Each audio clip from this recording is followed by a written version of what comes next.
drinks before you go in. What movie did you go to this weekend? I can go to one. My wife wouldn't go with me. Okay, we got everybody dealing with the design elements. We are going to be working with line and with form and with shape and with value. You guys are going to be drawing on your paper. Okay. Please put away the crown books. Now, if your back is to it, you will need to turn so that you can see the board behind you. So on your paper, you're going to find approximately the middle area. Please put a large rectangle on you, about the size of a photograph. In the middle of your rectangle, make a vertical line, please. Since we're dealing with line, and that's one of the design elements, we're going to add another one here. Now this line has to be wider than this is tall. You're going to connect now from the top down to these sides. Okay, now connect down to the corners of your rectangle, and you should get angles going here. I want you to take the top line and draw down, and the bottom line and angle it up. Here and this one, I'd like you to draw going back also, and it should get narrower, and then this one is going to go up a little. You can tell me what parallel lines are. Do you know? Two lines that never touch. Okay, let's make a parallel line. We're going to make a vertical one parallel to the end of the barn. Okay, now we're going to make the parallel lines for the roof. So you have to make it parallel to this angle here. That doesn't look parallel. I know on the board it might not be quite. Let's add another section onto this. So make another line going down at an angle, partway up, and make this one go straight across. We're making a lean onto the vertical line going down here that will be parallel to the edge of your building. Okay, I will just make mine and then you can do yours when you're finished, when I'm finished, sorry.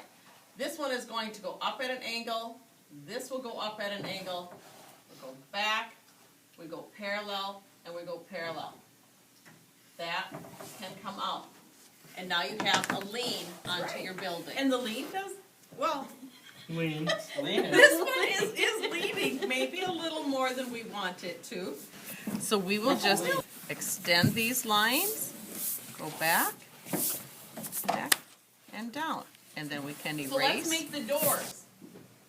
And make horizontal lines for your door. I would hope so. You didn't take a book with you. Okay, now hopefully all of you are drawing light, so you can go up and erase these marks out of the top of your building. Okay, up at the top we're going to make the loft door, which used to be used to put bales in. That's fine.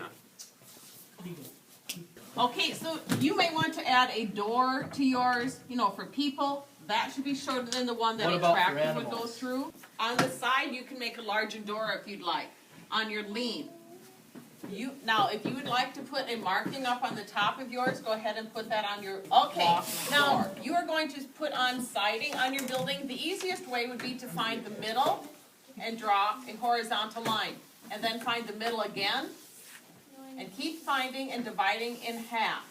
That will be the easiest way to get them equal without using a ruler.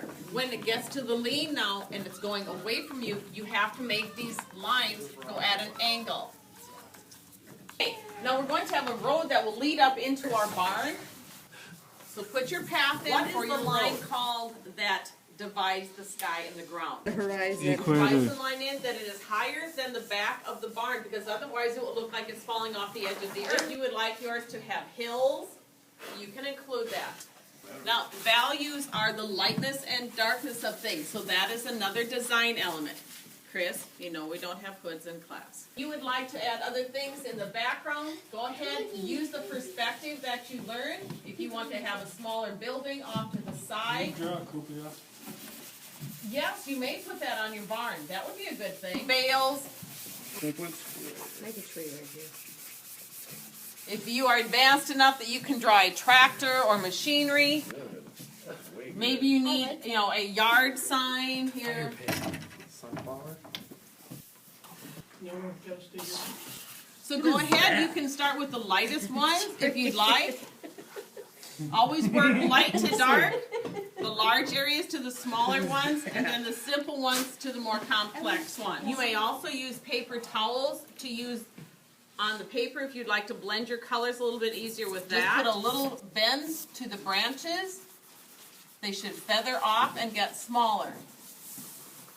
Try suggesting the texture of the foliage from the leaves. Like my haystack. When you have a little down. Something subtle. You make a nice stem. Static over there right across the front. Make sure that you clean up your area and then have a great day, guys.